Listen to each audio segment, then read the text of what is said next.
Dati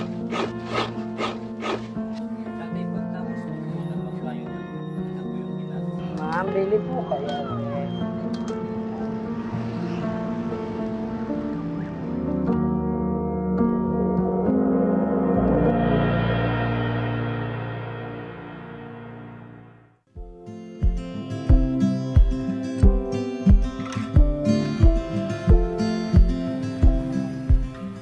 Sa barangay Pigkale sa siyudad ng Legazpi, isang lolo ang aming nakilala.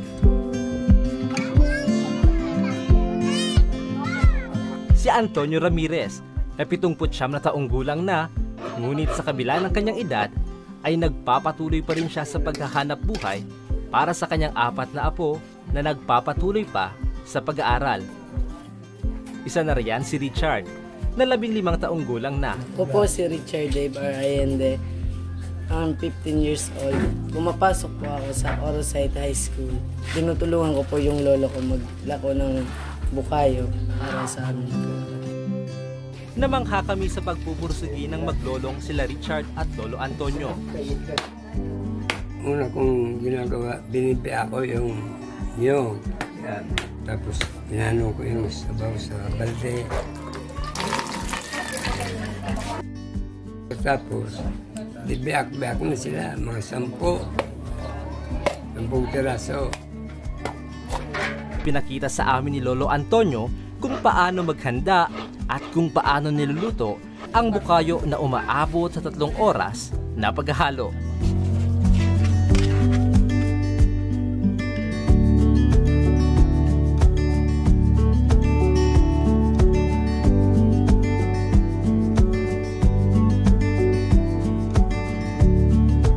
Makalipas ang ilang oras lamang, ay sinuong na ni Richard ang ulan para makapaglako na ito. Kahit maulan, ay ipinipilit ni Richard na makapagtinda dahil sa tuwing hindi raw sila makapagbenta, ay apektado ang gastusin nila sa araw na iyon. Ilang taon ka nagsimula na tumulong sa pagbebenta ng bukayo? 6 years old. Saang lugar ka noon naglilito? Sa Sabang Baybay po.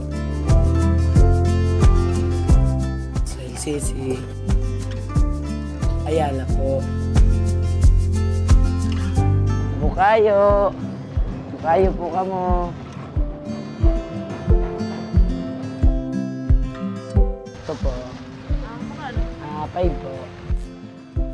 Ito na po. Thank you. Maambili po kaya.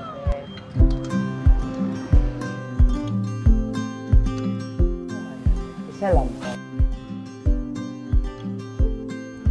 Sa tuwing tag-ulan daw ay matumal talaga ang benta.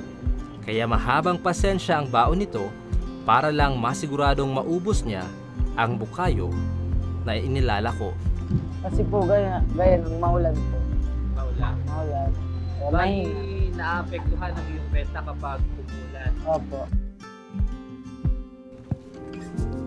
Hindi lingid sa ating kaalaman na kanya-kanya ang pagpupursigi at paghahanap buhay ang ginagawa ng bawat magulang para lang maibigay nila ang nararapat na suporta sa mga bata.